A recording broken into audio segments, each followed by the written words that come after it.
आकाश जी USA से। राधे राधे महाराज जी, आपके चरणों में कोटि कोटि प्रणाम। महाराज जी, जब किसी साधक को भगवत साक्षात्कार होता है तो क्या उसकी पूर्ण मुक्ति निश्चित हो जाती है, और क्या मन के विकार काम क्रोध पूरी तरह जड़ से खत्म हो जाते हैं या शरीर रहते तक बने रहते हैं? हाँ, बहुत ध्यान से सुनना तो समझ पाओगे। साधक जब साधना करता है तो उसके अंदर भोगों की चाह रहती है।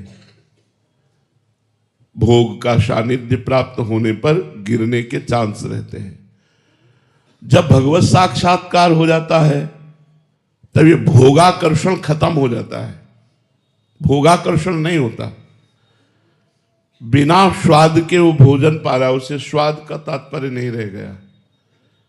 बिना किसी अपनेपन के, बिना ममता के वो आपसे प्यार कर रहा है, पर उसमें आपके प्रति न ममता है ना आसक्ति है।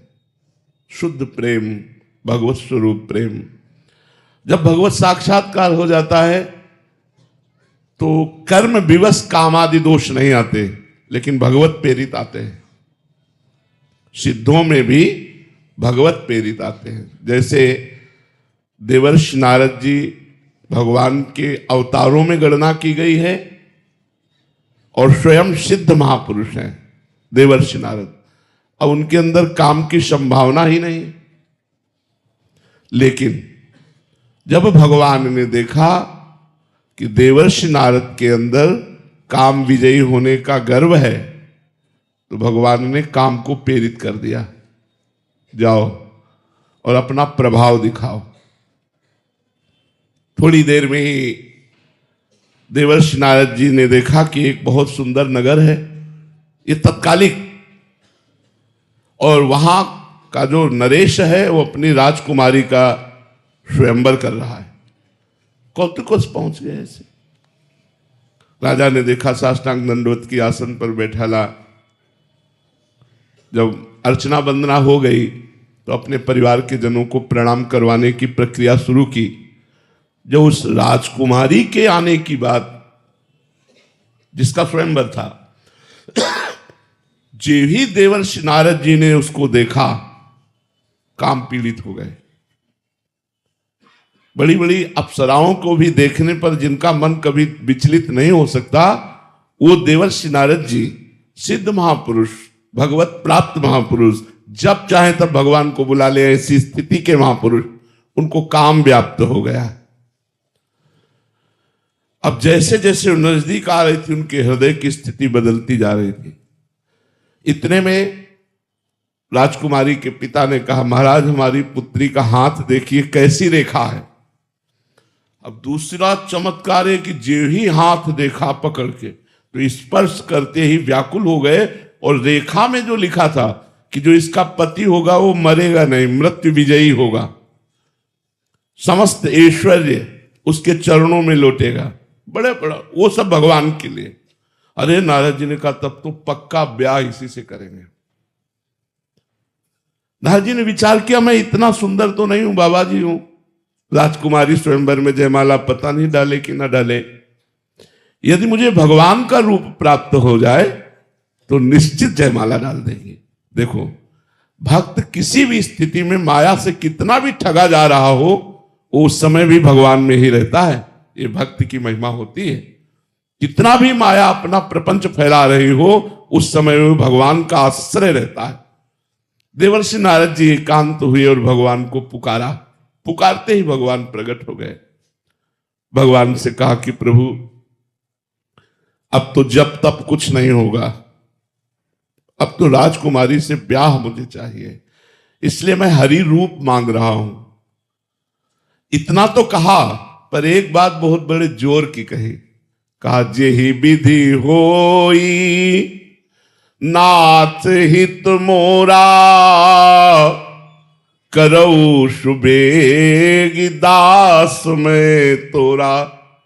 प्रभु, जिस तरह से मेरा हित हो। नारद जी सोच रहे हमारा हित राजकुमारी के प्राप्त होने में है। नाथ, जल्दी वही उपाय करो जिससे हमारा हित हो, क्योंकि मैं आपका दास हूं। तो भगवान ने कहा, हित ही नहीं, जेहि विधि होई परम हित, नारद सुनो तुम्हार। तुम्हारा हित नहीं, तुम्हारा परम हित जिसमें होगा वो मैं करूंगा। जाओ, दिया हरि रूप। और हरि कहते बंदर को भी। अब नारद जी का जो रूप, अब भयंकर मरकट बंदर का देह, और वो केवल राजकुमारी को दिखाई दे रहा था, और भगवान शिव के दो पार्षद पास में बैठे थे उनको दिखाई दे रहा था, और सबको देवर्षि नारद दिखाई दे रहे थे।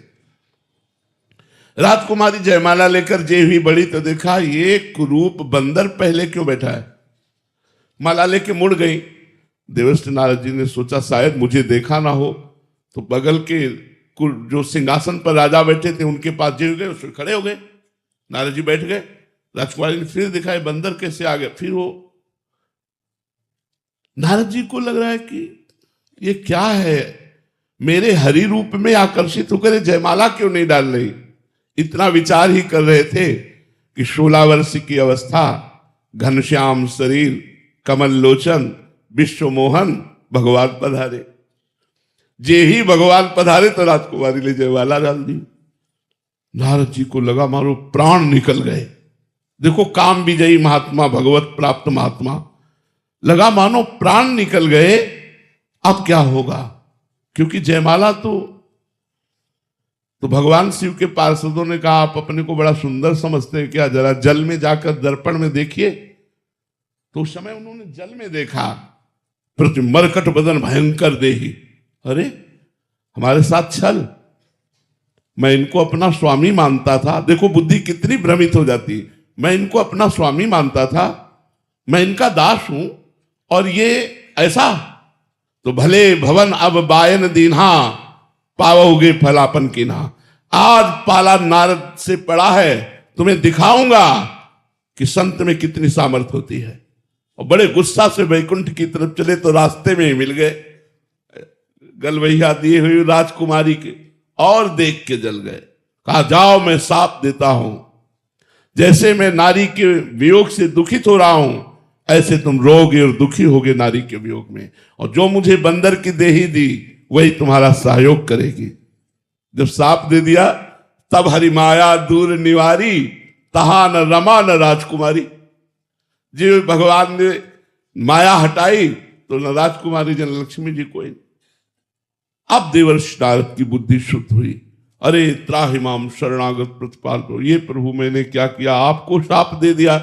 मम इच्छा कह दीन दयाला। भगवान ने कहा सब मेरी इच्छा से हुआ है, जाओ जपहु जाय शंकर शतनामा, होई हृदय तुरंत विश्रामा। क्योंकि भगवान शंकर की बात नहीं मानी थी। भगवान शंकर ने मना किया था कि अपने को काम विजयी मत समझो, और ये काम विजय की वार्ता भगवान से मत करना जाके।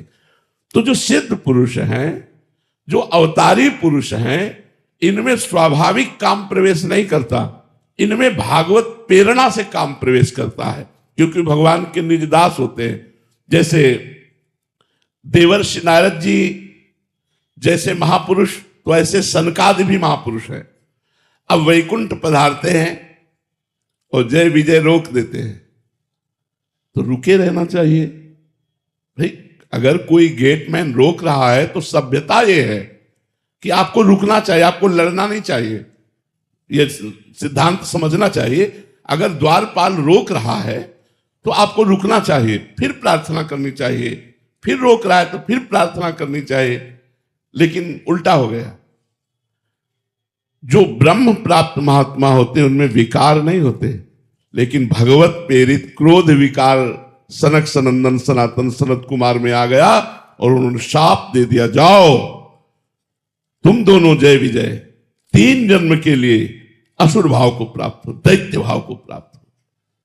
तो देवर्षि नारद जी में काम, सनकादि में क्रोध। अक्रूर जी महाराज भगवान के परम प्रेमी भक्त हैं, लेकिन स्यमंतक मणि पर इतना उनका प्रभाव भाव लग गया कि वो काशी लेकर चले गए, द्वारिका छोड़कर, भगवान का दर्शन स्पर्श छोड़कर। लोभ अक्रूर जी स्यमंतक मणि का। तो इन सिद्ध पुरुषों में भी जब भगवान की प्रेरणा होती है तो ये काम क्रोध लोभादि दिखाई देते हैं। अन्यथा नहीं स्वात्मा रामम विषय मृग तृष्णाम भ्रमयति। आत्मा राम पुरुष कभी विषय मृग तृष्णा में भ्रमित नहीं हो सकता। अगर भगवान से किसी भी क्रिया से उसको जो अहम आया है उसे दूर करवाना होता है तो ये लीलाएं कर देते, अन्यथा सिद्ध पुरुषों में सद्विकार जित अनग अकामा, वो कामना रहित होते हैं, वो निष्पाप रहते हैं, उनमें कोई मलिन भावना नहीं रहती। भगवान के निर्मल चरणों का जो चिंतन करके उनको प्राप्त हो गए हैं, उनमें मलिन भावना की संभावना नहीं। पर ऐसे में भी अगर कहीं अहम जागृत हो गया तो फिर विकार आने की संभावना है, वो भगवत प्रेरित विकार आते हैं। आप समझ पाए?